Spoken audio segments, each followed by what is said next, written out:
What is up, my dudes and dudettes? Surely you missed us, and I'm sure glad to be back. Today we're going to be talking about how we installed this shore power plug inside of this rocker locker. We went with the smart plug, which I feel is just a way better connection methodology than the screw thread or the twist-a-lock. This just plugs straight in and has these little clips on the side to disengage. Now, what is shore power exactly? Well, shore power comes from the marine industry. When you're docked on shore, you can plug into a solid power source.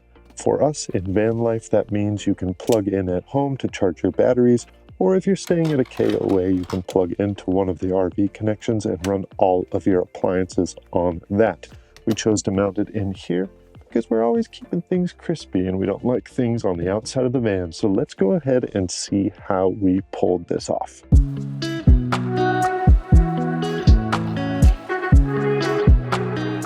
Unfortunately, I didn't film this on the driver's side because I didn't really know what I was going to do at first, and after I was in the zone, it was a bit too late, so we've hopped over to the passenger side to explain it a bit. I went ahead and mounted the smart plug in this area right here, and I had to kind of clear this body line as well as this little donut feature. Donuts. If you take the smart plug and take it apart, the orange portion from the ring, it kind of sits perfectly where it needs to on top of this little rubber grommet. So then I took a piece of butcher paper and templated everything in, marking all of these body lines as well as measuring their depth, and then traced the outline of where the smart plug ring would sit and transferred this all to CAD. After I had a rough idea of what I was going to do, I jumped into CAD and made some prototypes on the 3D printer. I have a Prusa, and it's been an awesome tool to have for this kind of iterative design. Being able to design and 3D print parts quickly for fit checks is an invaluable resource. You can see my first attempt, I missed a few things and my angles weren't quite right. Some of these van surfaces are really hard to measure, so I've found this is the best and most cost-effective development approach. So after the test fit, we noticed that there was a missing cutout or recess for another body panel line right here. So I've gone ahead and added that to the CAD here. We've thrown this into the Prusa slicer, and we're going to go ahead and 3D print another one of these. There's one other change I made to the CAD. You can see here our little cutout on the top. It doesn't quite clear the spring for the mechanism for lifting the door on the front of this plug. It wouldn't actually hinder it because there's going to be a foam piece in between these two pieces anyways, but just for the sake of, making it perfect, I went ahead and dropped that down so that it totally clears that spring. On the second attempt, we absolutely nailed it, which means it's time to move the design over to the real deal. In this case, that means to the CNC.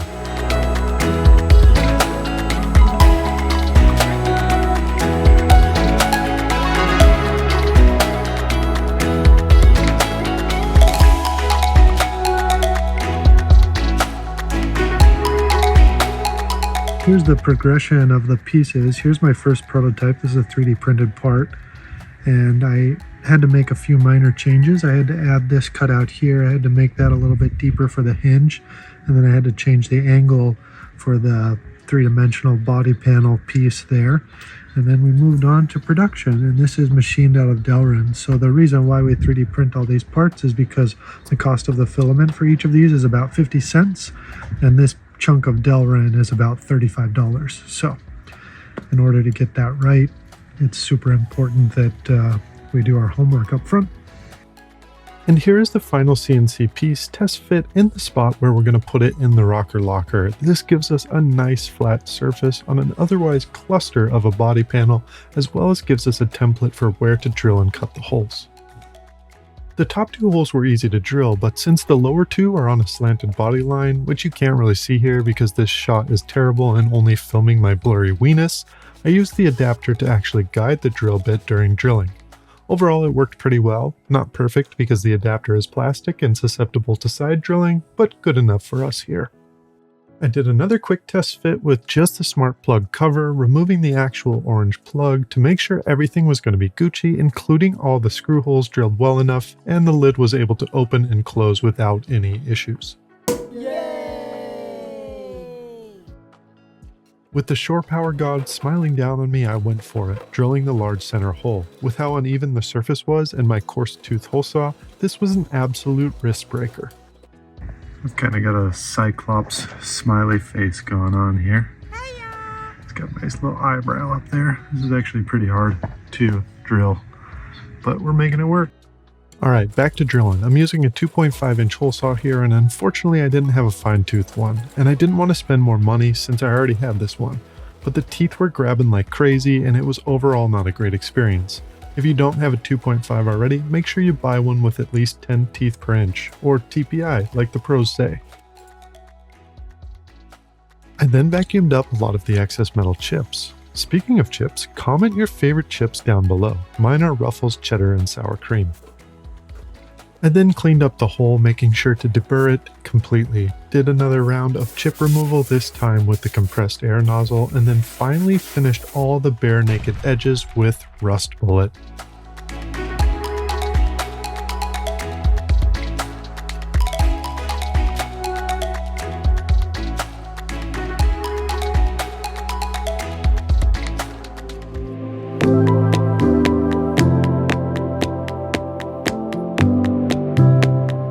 Let's go ahead and look at the CAD for this next part.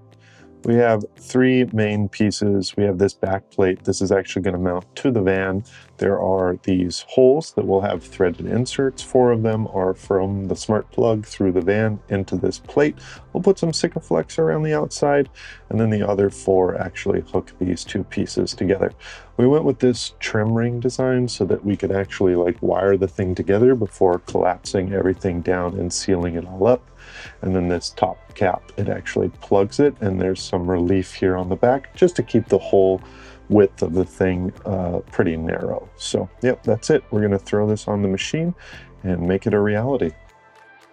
Now I won't bore you with countless minutes of machining time, but as an engineer, CNC stuff never gets old, so I'm putting this in here for me.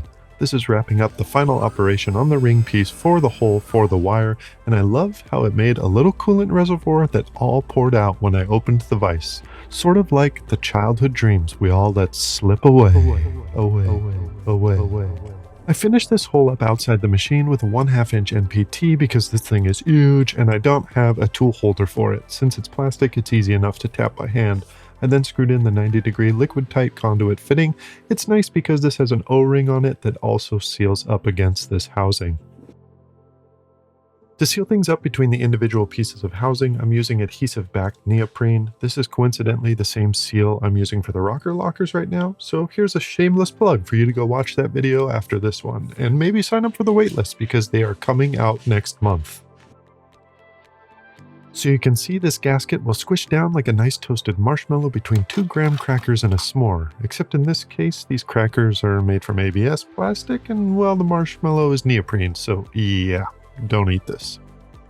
I did also have to shave a bit of the undercoating off as there was a high spot that didn't allow the plate to sit flat. I used a razor to do it. For adhering the mounting plate and sealing everything up, I used a technique that I use a lot where I tape off around the perimeter and apply a finger fillet of Sikaflex 221 around the outside. You can see in the flooring video for the full methodology of how I do this. I just didn't feel like filming every last thing this time. Can you blame me? For sending the wire back into the van, I chose to drill out this existing factory hole. It's back far enough in the rocker locker bay so you can't see it from the front, making things so fresh and so clean. As always, we hit those naked metal edges with our signature Rust Bullet method. In hindsight, this is a terrible camera angle.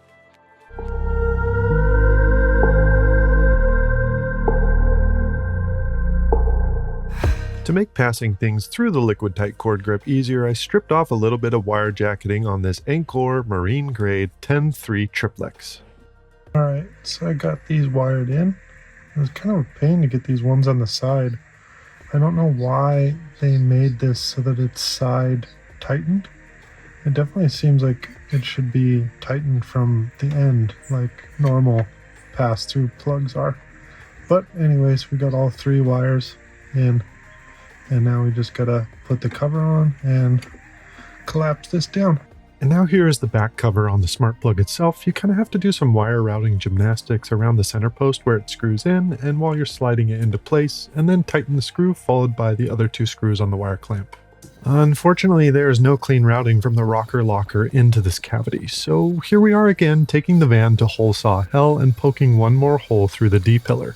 I'll tell you what, this right angle drill coupled with ATI hole saws, it's such a good combination for building vans.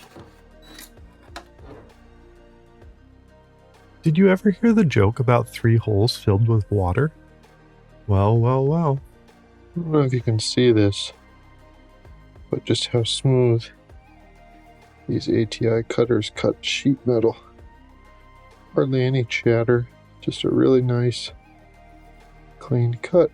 I really like these for van building. They're pretty expensive, I get it, but they just work a lot better than a traditional hole saw. This was supposed to be a shot of our rust bullet method, but instead, I guess here's the back of my head. We are doing the best we can here, folks. After the paint dried, we added a rubber grommet from the kit we bought way back in the early days and passed the wires up through this new hole. We added some Tessa tape to the split loom to keep things tidy as well.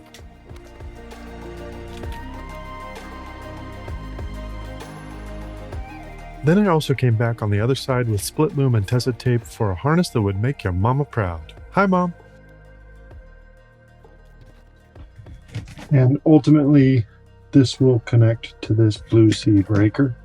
This is Blue Sea 8077. It's a 30 amp shore power breaker. So, yeah, and then that will connect to the Victron Multiplus. But we are going to end this project here because there is nothing more for us to do. All right, so here is the final run. The power goes in through there. It goes up under to this box here. This liquid tight cord grip runs up and goes in right here, which pops back through right there, goes through a hole right there, goes up this cavity,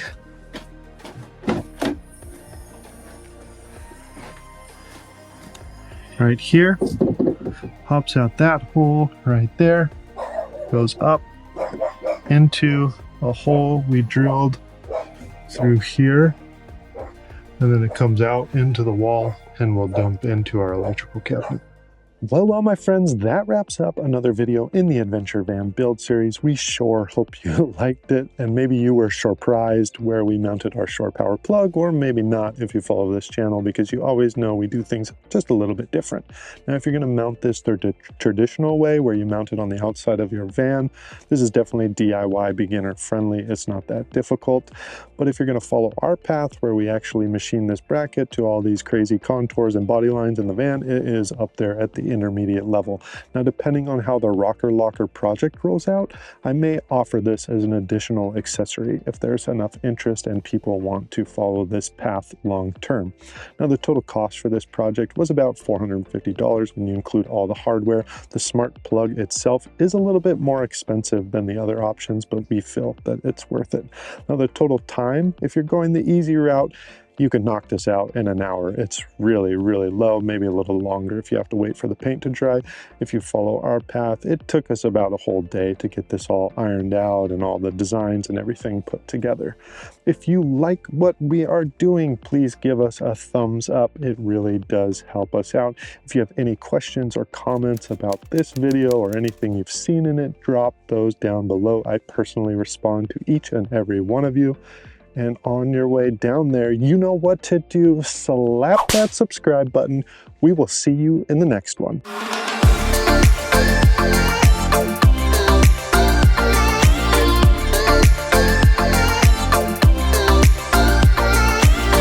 Held with suckerhead cat screws.